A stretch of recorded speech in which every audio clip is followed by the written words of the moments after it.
नमस्कार। आज हम एक ऐसी कहानी की बात करेंगे जो साबित करती है कि कभी-कभी सबसे बड़ी समस्याओं का समाधान सबसे आसान आइडियाज में छिपा होता है।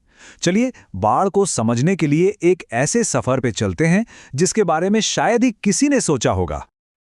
ये एक ऐसा सवाल है जो कहीं ना कहीं हम सबके मन में आता है, खासकर जब भी बारिश का मौसम होता है। भाई, ऐसा क्यों होता है कि कुछ इलाके हर साल पानी में डूब जाते हैं जबकि दूसरे एकदम सुरक्षित रहते हैं? लगता तो काफी निराशाजनक है, पर इसका जवाब शायद हमारी सोच से कहीं ज्यादा सरल है। कभी कभी सबसे कमाल की बातें उन जगहों से सामने आती हैं जहां से हम उम्मीद भी नहीं करते। तो आज के इस विश्लेषण में हम एक ऐसे ही स्कूल प्रोजेक्ट के बारे में जानेंगे जिसने इस मुश्किल सवाल का जवाब एक बहुत ही साधारण से मॉडल से ढूंढ निकाला। तो इस कहानी की शुरुआत होती है एक पहेली से।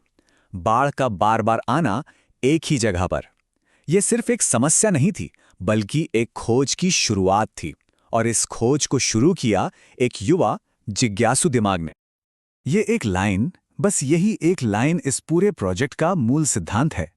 ये सिर्फ पानी के बहाव का अध्ययन नहीं है, ये इस गहरे विश्वास के बारे में है कि अगर हम कुदरत के तौर तरीकों को समझ लें तो हम उसके साथ मिलकर एक ज्यादा सुरक्षित माहौल बना सकते हैं। अच्छा, अब इतनी बड़ी समस्या को कोई समझे तो समझे कैसे? तो इसका सबसे अच्छा तरीका है उसे छोटा और आसान बना दो। आइए देखते हैं कि कैसे बाढ़ जैसी एक बड़ी चुनौती को एक टेबल टॉप मॉडल में बदल दिया गया। और सबसे दिलचस्प बात यह है कि इसमें कितनी आम चीजों का इस्तेमाल हुआ। कोई महंगी टेक्नोलॉजी नहीं, कोई मुश्किल मशीन नहीं, बस कुछ कार्डबोर्ड, थोड़ी मिट्टी और पानी। ये दिखाता है कि विज्ञान असल में कितना आसान और सबकी पहुंच में हो सकता है। ये पूरा प्रोसेस ना बहुत ही सिस्टमैटिक था।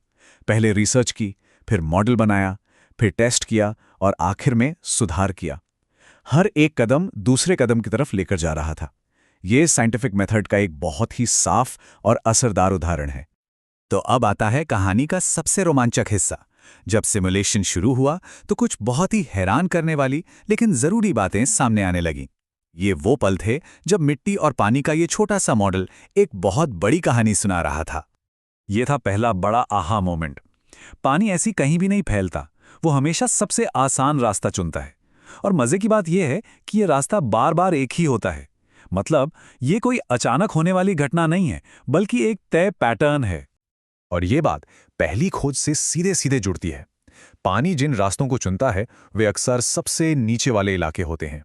तो इसका सीधा सा मतलब ये हुआ कि यही पैटर्न हमें उन जगहों की पहचान करने में मदद करता है जो सबसे ज्यादा खतरे में हैं। और यही इस पूरे प्रोजेक्ट का दिल है। जरा सोचिए, ये कितना बड़ा एहसास है। अगर बाढ़ एक पैटर्न पर चलती है तो इसका मतलब है कि हम उस पैटर्न को समझ सकते हैं, और अगर हम उसे समझ सकते हैं तो हम उसे बदल भी सकते हैं। लेकिन सिर्फ समस्या को समझना ही तो काफी नहीं है ना। असली जादू तो तब होता है जब हम उस समझ का इस्तेमाल समाधान खोजने के लिए करते हैं। तो चलिए देखते हैं कि कैसे इस ऑब्जर्वेशन को एक्शन में बदला गया। यहां हम सीधे सीधे देख सकते हैं कि बदलावों से क्या फर्क पड़ा। ऊंचे तटबंध बनाने या पानी के लिए नए रास्ते बनाने जैसे छोटे छोटे आइडियाज का नतीजा बहुत बड़ा था। ये दिखाता है कि छोटे और सोच समझकर उठाए गए कदम कितने शक्तिशाली हो सकते हैं।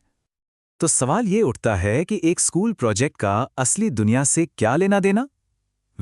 इसका कनेक्शन बहुत गहरा है। आप जरा इस छोटे से प्रयोग के बड़े मतलब पर एक नजर डालते हैं। देखिए, इस मॉडल से जो सीख मिली वो सीधे तौर पर शहरी प्लानिंग, डिजास्टर मैनेजमेंट और यहां तक कि सिविल इंजीनियरिंग जैसे करियर पर भी लागू होती है। ये हमें सिखाता है कि शहर कैसे बनाए जाने चाहिए और प्राकृतिक आपदाओं के लिए हमें कैसे तैयार रहना चाहिए। और ये सब हमें इस प्रोजेक्ट के सबसे जरूरी आइडिया पर लाता है, निवारक डिजाइन। मतलब समस्या होने का इंतजार मत करो, बल्कि पहले से ही ऐसे सिस्टम बनाओ जो उस समस्या को रोक सके। ये रिएक्टिव होने के बजाय प्रोएक्टिव होना है। और आखिर में यह हमें एक बहुत ही महत्वपूर्ण सवाल पर सोचने के लिए छोड़ जाता है। ये प्रोजेक्ट हमें याद दिलाता है कि सबसे असरदार समाधान अक्सर सबसे सरल होते हैं। शायद बड़ी चुनौतियों का सामना करने के लिए हमें बस कुदरत के पैटर्न को थोड़ा और ध्यान से देखने और सुनने की जरूरत है। ये वाकई सोचने वाली बात है।